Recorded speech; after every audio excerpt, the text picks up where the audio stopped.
First of all, I wanted to say thank you very much for having me here. Yeah. Okay.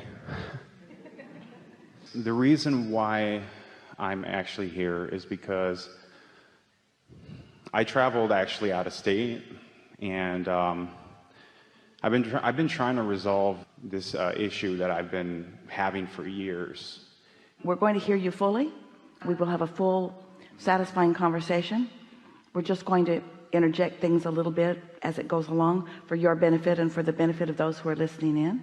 If something's been going on for years, we're just asking you and everyone. That means the likelihood of leaning in the direction of what is stronger than leaning in the direction of what is preferred. So there's obviously in this conversation going to be a sort of tug of war going on between what's been happening and what you prefer to happen. Yes? Mm-hmm. So we are going to utilize all of the resources of non-physical, in other words, the energy that creates worlds, to focus upon the resolution, upon the solution.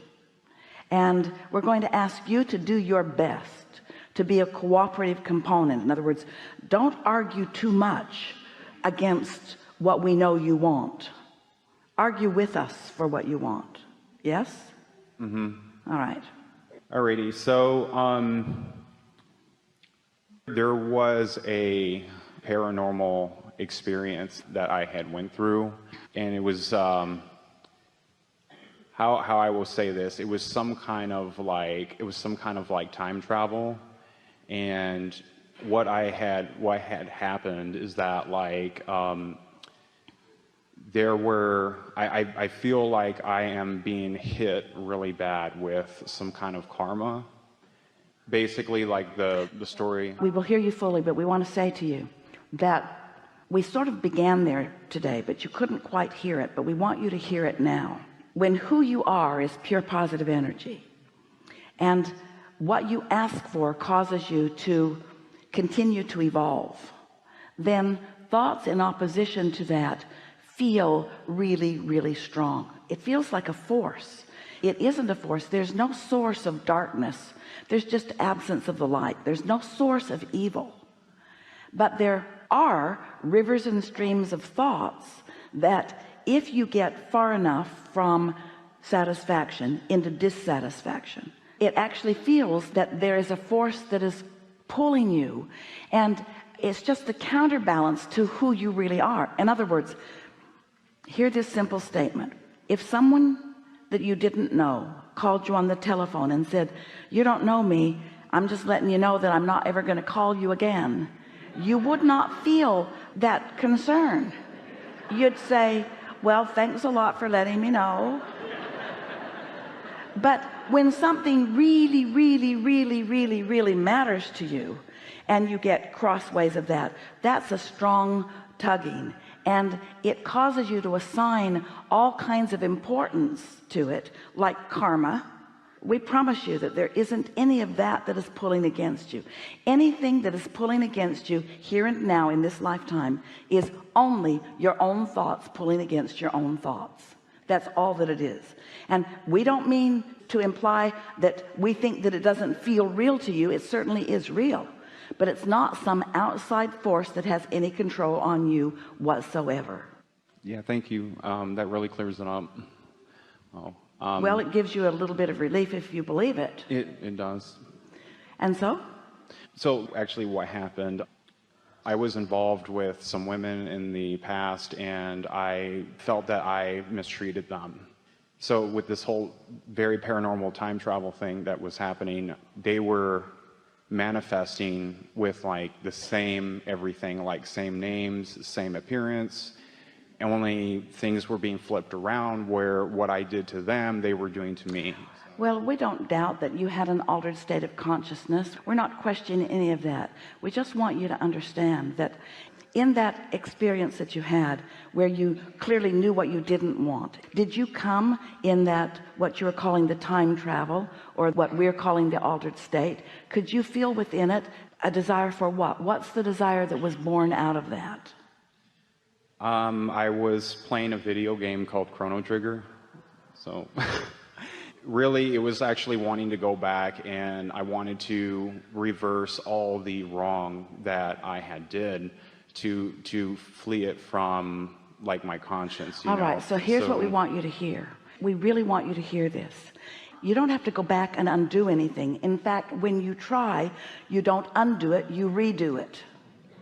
Your attention to anything like that just activates the vibration all over again.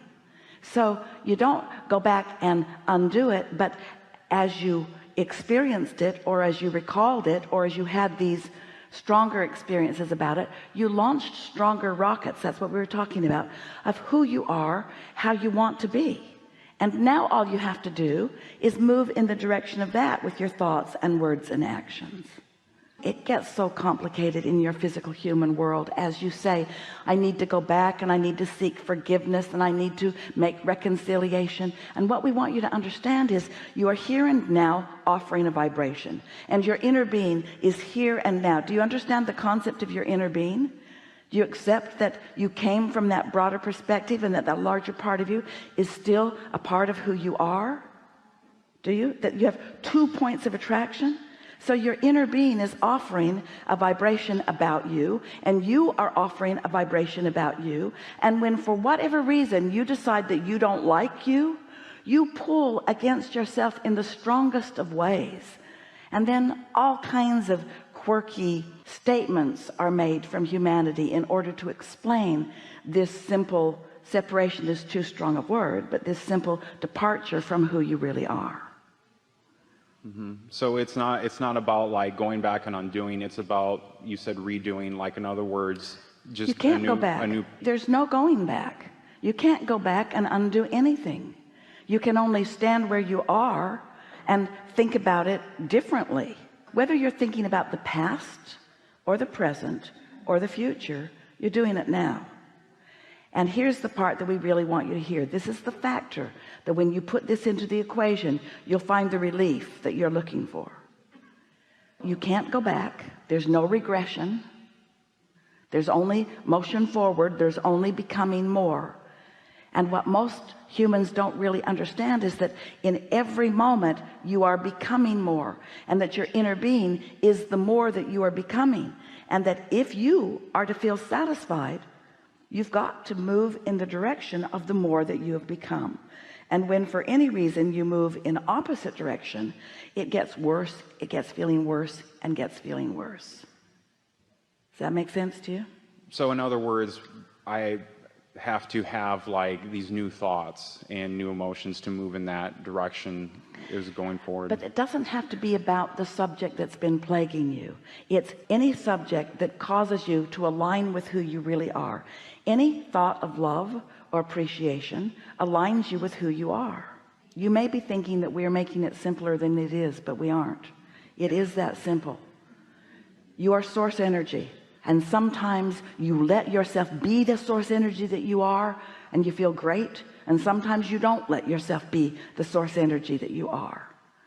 Regret is such a wasted moment in time, because in regret you're just holding yourself apart from your inner being, who only loves you and sees value in everything that you've lived.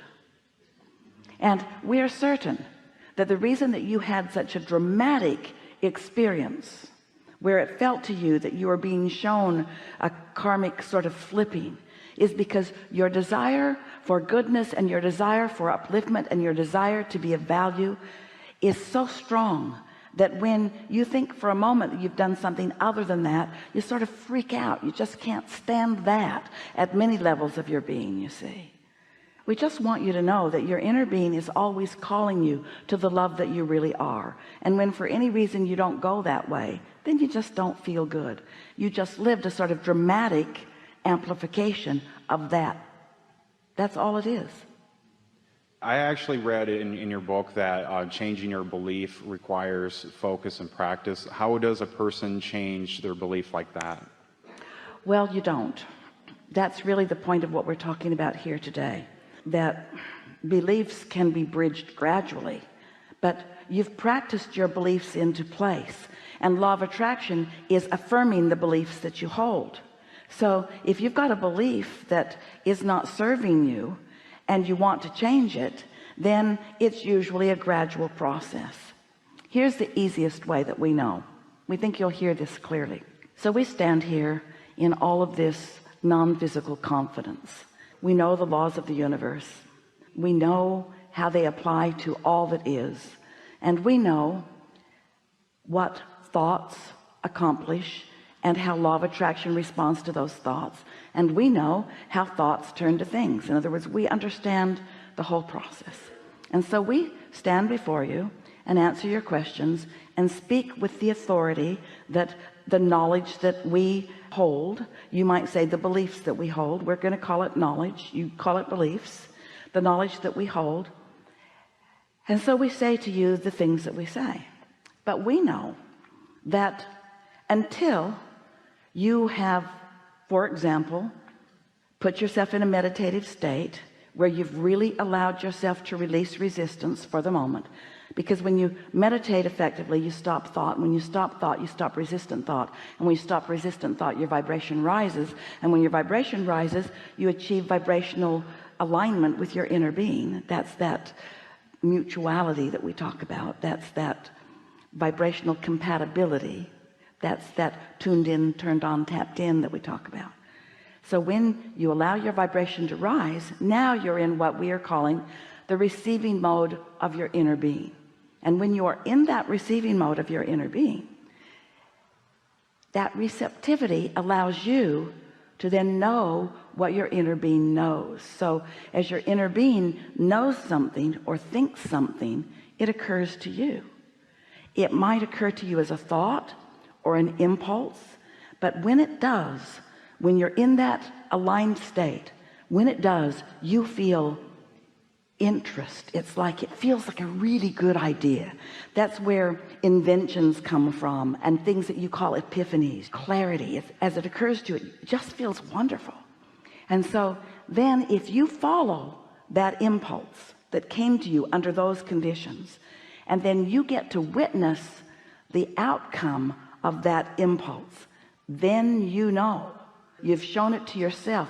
Then it's not just a bunch of words that some woman, wherever in the world she's getting those words, is spewing to all of you, because this is just someone else's opinion. When you think about it, how do you know who we are? How do you know what we know? How do you know if we come from where we come from? How do you know that any of this makes any sense at all?